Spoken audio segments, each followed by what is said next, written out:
Why was Wolverine crucified in Deadpool and Wolverine? And where does this iconic scene actually come from in the Marvel lore? The multiversal montage at the beginning of Deadpool and Wolverine gave us a glimpse at some of the most iconic Wolverine stories to ever grace the pages of Marvel Comics. From his rivalry with the Incredible Hulk, to the debut of his patch variant, and even a version played by Henry Cavill. While each of these variants was incredibly exciting to see, it's important to remember that within the context of the adventures, they are much more than just cameos. Each of these variants has a rich history and a full world of context behind them, shaping their lives around them in a way that's so much more complex than what we got to see in just a few minutes of screen time. With all of that said, one variant caught our eye immediately: the crucified variant of the character. So, how exactly did Wolverine get himself crucified on a massive X? What is the comic precedent for this, and one of the most gruesome cameos in Deadpool and Wolverine? Well, today, let's break it down, as we know that this shot comes from the Uncanny X-Men title known as Fever Dream, which saw Logan being fitted onto a titled cross by Donald Pierce and the Reavers. By this point in the lifespan of the X-Men, the team roster was rapidly waning, as several of the core members had either left the team or were presumed dead, leaving the X-Men on a metaphorical life support. The prelude for Fever Dream was established several issues prior in the Fall of the Mutant story, when the X-Men came across a demonic opponent simply known as the Adversary, which it appeared as though they had perished in order to defeat this new enemy. As far as the public knew, the X-Men had made a valiant final stand in order to save the planet from this demonic creature, and had given their lives in the process. Rather than actually dying though, the goddess Roma relocated them to the Australian outback, where she offered the mutants sanctuary and the means to finally live off of the radar away from the government. She said that she shielded them from any kind of surveillance or detection that wasn't strictly through the naked eye alone, and the mutants were able to continue existing as if they truly had died stopping the Adversary. She gave them a device known as the Siege Perilous, which was an advanced magical teleportation apparatus which could open portals and help relocate them again if the situation ever called for it. Rather than being a simple portal, however, the Siege Perilous would plant them into an entirely new life altogether, and was only to be used as a nuclear option, as a last resort. If a mutant wanted to use the Siege Perilous to completely hang their life as a superhero up, however, they were able to use it in order to step away from the superhero game entirely. Effectively, a very good retirement plan for the X-Men.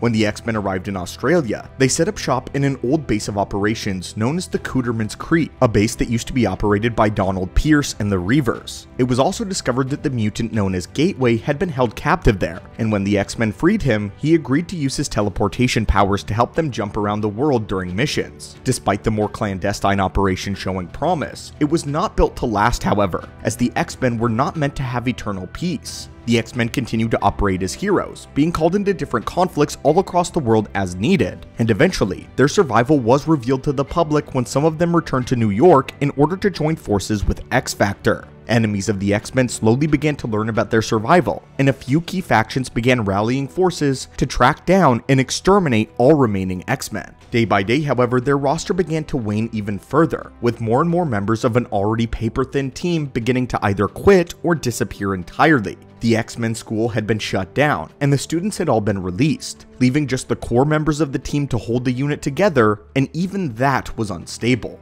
Longshot eventually would walk away from the group as well, and while fighting Nimrod, Rogue fell through the Siege Perilous in a final attempt to stop Nimrod by relocating him to a new reality.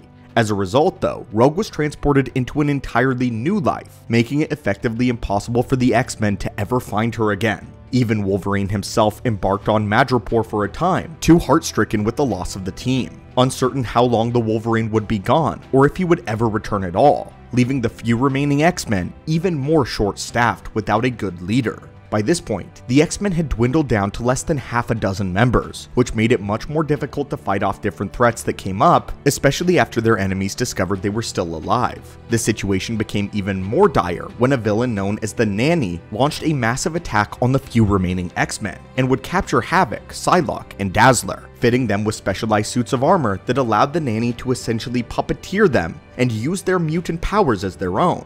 They led an onslaught against the other half of the X-Men team, which consisted of Storm and Colossus, since by this point Logan had already left for Madripoor, Longshot had already quit, and Rogue's incident with the Siege Perilous had already taken place. The X-Men team was exceedingly weak here. Havoc, though, managed to free himself and immediately shot a beam of energy at the nanny's ship, sending it falling back down to Earth. Since Havoc was still disoriented after this though, he wasn't fully able to process what had occurred. What he discovered though was that the nanny had abducted Storm, and that she had been caught in the wreckage, meaning that as far as Havoc could tell, he had inadvertently murdered Storm while trying to stop the nanny. This left just 4 members of the X-Men: Havoc, Psylocke, Dazzler, and Colossus, each of whom were grieving the loss of Storm, and the state of the 4 as a team was becoming more and more uncertain day by day. Even what remained of the team was unsure how long they could hold the X-Men together. In the midst of their darkest hour, the Reavers were planning to retake Cooterman's Creek, and the onslaught came down with unprecedented force and brutality.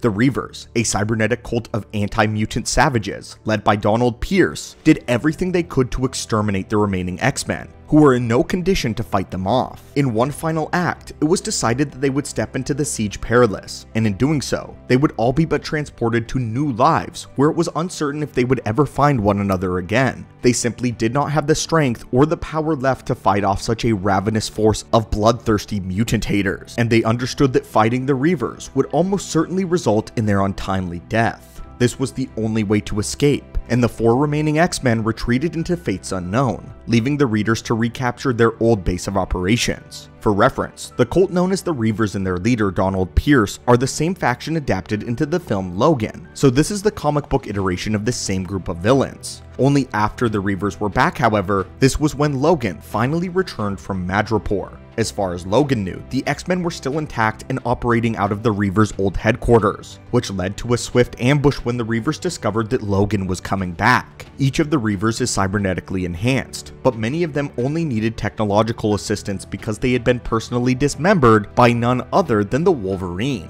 which gave them immediate incentive for some personal revenge against Logan. As a unit, they were all violently anti-mutant, but Wolverine was one of the most sought after within their organization, and now they finally had Logan exactly where they wanted him. They captured, tortured, and beat Wolverine to the fullest extent of what they were capable of, giving him more punishment than any normal person would have ever survived. But of course, due to the healing factor, Wolverine did. What's important to note though is that Logan's healing factor was not at its full strength during this story, but this doesn't stop the Reavers from posting Wolverine up on a titled cross and leaving him hanging there for all of the world to see as revenge. This is where we get the iconic panel of the crucified Wolverine, as he spends the duration of his time delirious and hallucinating about the X-Men and the Reavers. Wolverine was able to see visions courtesy of Gateway, but he also had several manifestations of villains taunting him for his failure, and since he was so thoroughly starved and depleted, he would not have had the strength to free himself from this prison.